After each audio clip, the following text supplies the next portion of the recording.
যদি অস্ত্র হ্যান্ডেলই করতে না পারেন তাহলে নিয়ে আসেন কেন আপনি? প্রিয় নেত্রকোনাবাসী, প্রিয় বাংলাদেশবাসী, বাংলাদেশে অসংখ্য হত্যাকাণ্ড ঘটেছে, অসংখ্য ঘটনা ঘটেছে।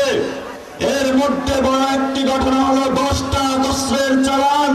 যদি অস্ত্র হ্যান্ডেলই করতে না পারেন তাহলে নিয়ে আসেন কেন আপনি?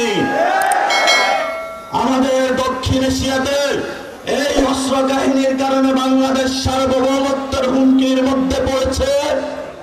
অসংখ্য মানুষের জীবন বিপন্ন হয়েছে, পার্শ্ববর্তী আঞ্চলিক সংঘাত বিরাজ করেছে। আমরা দেখতে পেয়েছি বিচারের নামে প্রহসন হয়েছে। আমরা ভবিষ্যৎ বাংলাদেশে যারা সরকারি প্রশাসনে রয়েছেন, রাজনৈতিক চেয়ারে আসবেন, তাদেরকে বলতে চাই, ভবিষ্যৎ বাংলাদেশের সার্বভৌমত্বের উপর আঘাত আসে এমন কোন অযাচিত সিদ্ধান্ত আপনারা আর নিবেন না। আমি বাবর ভাইকে সম্মান করি, তারা নির্যাতিত নেতা, কিন্তু আপনার ওই কাজ আমি সমর্থন করি না। আপনার এই কাজের কারণে বিএনপি ক্ষমতায় আসতে পারে না। হাসিনার মতো একজন খুনি ফেসিস ক্ষমতায় এসেছিল।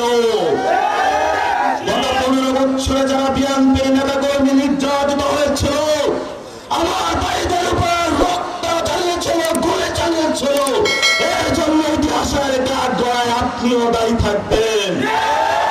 আমরা শান্তি চাই, আমরা অশান্তি চাই না বাংলাদেশে। বাংলাদেশে যদি কোনো ব্যবস্থা না হয়, সেই ব্যবস্থা সঠিক নিয়ম নিতে হবে।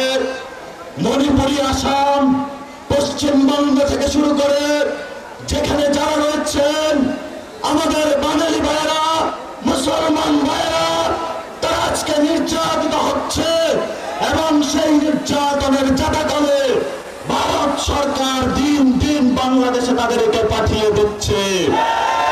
এই সংঘাতের পিছনে আপনি দায়ী।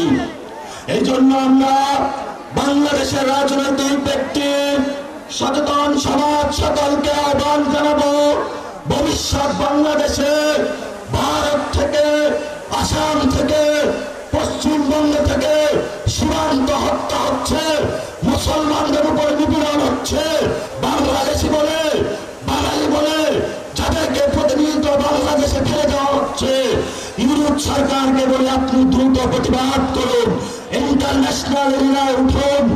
আপনি যদি এই প্রতিবাদ লিপি না পাঠাতে পারেন, আপনার লেজিটিমেসি বাংলাদেশের মুসলমান, বাংলাদেশি বাঙালিদেরকে ব্যর্থতার দায় হিসাবে নিরাপত্তার জন্য আপনাকে ইতিহাসের কাঠগড়ায় দাঁড়াতে হবে।